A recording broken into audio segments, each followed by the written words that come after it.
I'm doing the second video that I'm going to post on Facebook, no, not Facebook, but on YouTube, because this is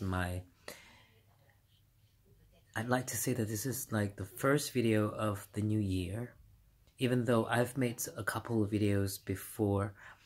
I've also done a video this morning, which lasts something around like 34 minutes, but I don't know for what reason, but it cannot get uploaded on YouTube, so maybe it's way too long. So I'm gonna try to be short this time, like maximum 10 minutes or 15 minutes maximum, but not half an hour. But anyway, I was saying that this is like the first real video of 2018. We are the 1st of February. It's been almost 22 months now that my mother passed away, so almost 2 years. And I've spent the last 22 months and a half working very hard on myself and continuously asking myself how and what can I do in my life.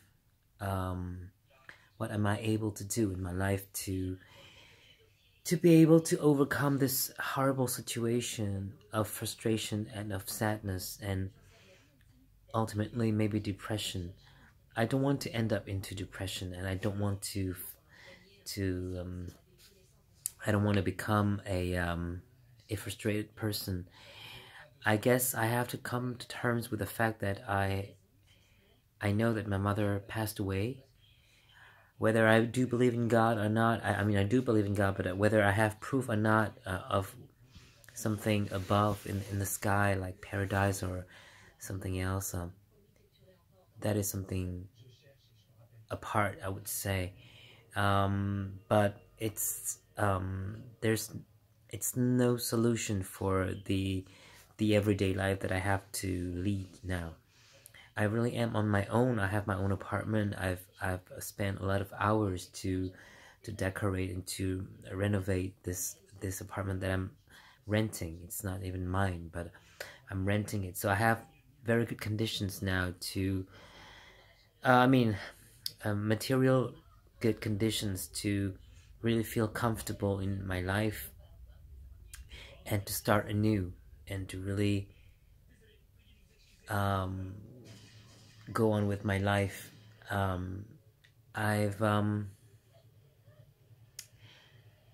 recently was watching Instagram, the different Instagram accounts that I'm following, and I've come upon this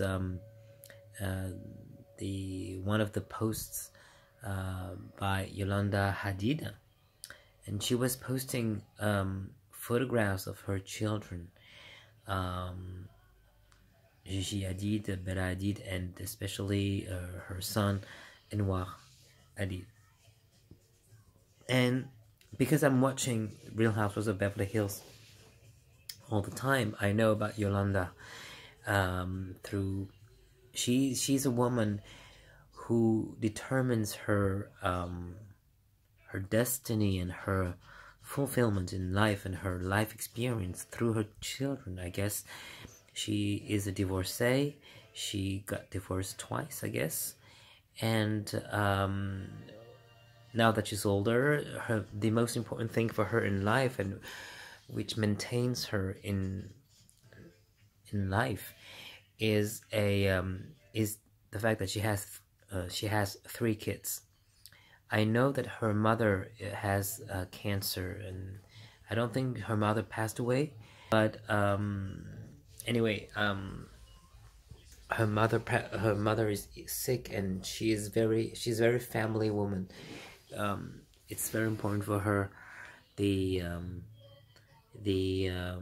importance of family. So as I was watching a photo of her and her son Anwar, and I was reading her thoughts, she was saying that something like, this is really what life is about, you know, passing on through the next generation what you've learned from the past and your experience, and having a child or children means a lot to her, and I guess it's exactly what I'm thinking, what I've always been thinking, and I've always wanted to have a family and to build my own family, more so now than ever, because now that I've lost my mother, now that I've lost I also lost my father when I was 14 and a half, and now that I've lost my mother, which is for me the most horrible thing ever to happen in my life. I think I cannot go I cannot go in a darker place than that. I mean, this is like the really, I mean, I think I rocked bottom when my mother passed away. For me, it was like my life has no point, and I'm a little bit clueless in life. But in what I know is that the only way to survive that kind of situation is probably to take your life back and be brave, be courageous, and really try to overcome the situation, and in in medium as a medium term objective goal. Ultimately, I want to have my own family with my kids. I think that the day I will have a child, or maybe several children, like a daughter or a son, I would be content in life, and I will understand the meaning of life. Life is about, I mean, for me, because I guess not everyone has the same goals in life. It really depends on which family you come from, which type of education you had, and what type of personality you are as well. Because I guess my brother and my sister maybe don't have the same goals as I do, or maybe they do, but I don't know. So I can only speak for myself, but for myself, I think it is very important to build my own life and my own family now that I've lost mine. Because it's this sensation, this reassuring sensation that you have someone that is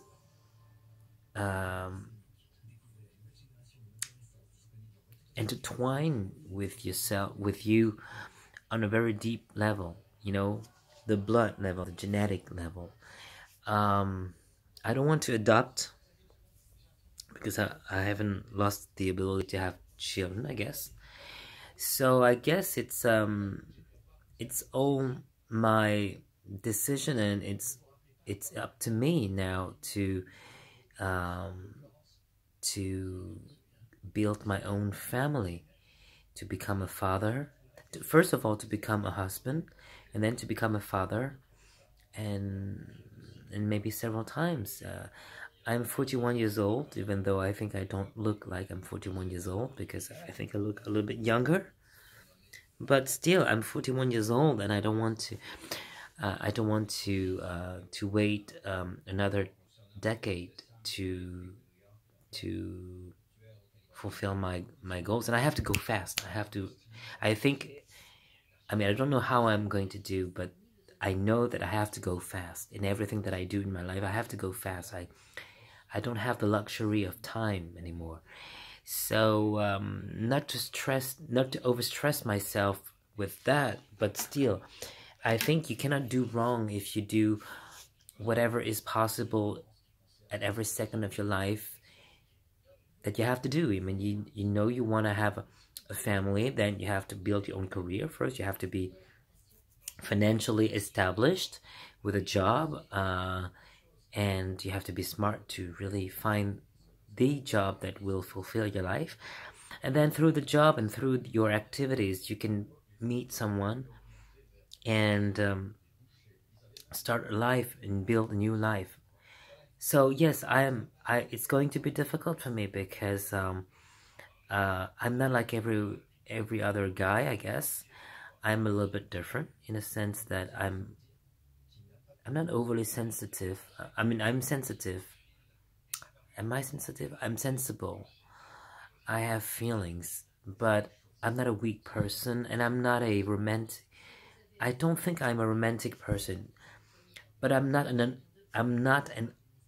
non-romantic person. I'm not an unromantic person. It's just that I'm not romantic. I'm not totally romantic. I don't fall in love easily. I think it never really happened to me, or very rarely speaking, I would say. But I need to be impressed by someone, and I want someone, and I want it to be both ways. I don't want to be in the position where I'm attracted to a person and that person is not attracted to me, and I have to make so much effort to beg, and then that person still doesn't like me. I want it to be more simple. I think it's better for me to see who really is able to like me, and I have to open my heart more, I guess, now that I've lost my mother, and that because my mother was my first love, my only love, you know. I have to say this, I know it sounds corny and stuff, but she was exactly what I expected from a human being. She was elegant, she was kind, she was very generous with her children and her friends. She had class. She was very smart, very brave. She was a hardworking woman and mother. And I have to be the same. First of all, I look like my mother, not physically speaking, because I'm way fatter, and I don't my physical traits are not as sharp as she is. But there are a lot of things in my life that in my personality that I have, I guess, copied from what I've seen of her, because I admired her. I guess my sense of humor, I guess my joie de vivre, I guess my talent in cooking, in decoration, in all of those things. I've inherited that from my mother. Now it's just that I have maybe more. I'm a more curious person than she is, and she always told me that I was too curious. And I guess in life you can be curious for some time, but then there comes a time when you really have to focus on what's important for you.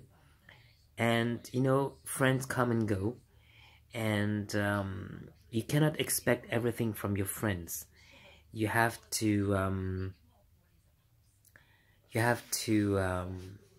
understand. I have to understand that all of my friends will one day or another have their own family, boyfriend, girlfriend, and wife, husband, and private life and anything, and they won't have enough time for me. Especially, I'm going to grow old. I'm 41, but in 8 years I'm going to be 50 years old, and in 10 years more I will be 60 years old, and then it's time to die. I mean, I hope I'm gonna live until 80 or 90 years old, but I mean, you cannot live your youth for such a long time like that. Even though I'm trying to not age, I haven't really aged that much during the last 20 years. I think I looked almost the same, maybe a little bit older than when I was 21, but I still look almost the same, I guess. I never really changed. I don't have a lot of wrinkles. I don't have any wrinkles anyway, as of yet. So I have to continue to maintain this. I have to stop smoking. This is going to be very hard. I have to stop smoking, and I have to go to the gym. I mean, not go to the gym, but I have to make more sports every day, eat healthier, and I have to be more brave in finding a job, and really use my energy to find something that would make me become a person, a complete person. So I need to work. like RuPaul would say, you better work. And Britney Spears also said it. I mean, you have to work, bitch. Anyway, I have so much to do. I have so much to change. Everything's still possible. It's in my hands. It's up to me, and I have to be brave and do whatever I need to do to enjoy life and to the fullest, and to really be powerful, more confident about myself. I guess that's about it. But no, just to come back on the main topic that I wanted to discuss, was it's that I understand now that if this happened to me one day, that I'm sitting here and I have my children with me, or at least my daughter or my son or my daughter with me, I would be so happy. I cannot be any happier. I would have my own personal life. I would go on vacation with them. I would work for them. I would do anything for them. This is I guess it's a way to construct yourself, you know, independently from the rest of your family. I do care about my brother and my sister, but I mean, they're not my mother. And also my cousins and my aunts and my uncles and stuff, but they are not my mother and they are not my father. Unfortunately, I didn't know my father to wait. I mean, I lost him when I was 14 and a half, so I was still a teen, and I have a lot of childhood memories, and only good memories, but I don't have, I mean, with my mother, it was different. I grew up with her, and she taught me everything that I know today. So, although I'm very sad, and sometimes, you know, I'm frightened because depression is always like 2 steps away from me, and it's like if depression was like a human being or person, it would be around the corner, just, you know, trying to hit me or something. And I don't want that to happen. I don't want to fall into depression. So I have to react. My mother would react if she was me. And that's the first thing I have to say, is that what would my mother do in the same situation? I think she would be very brave. She would do her resume, CV. She would send motivation letters. She would try to find a work.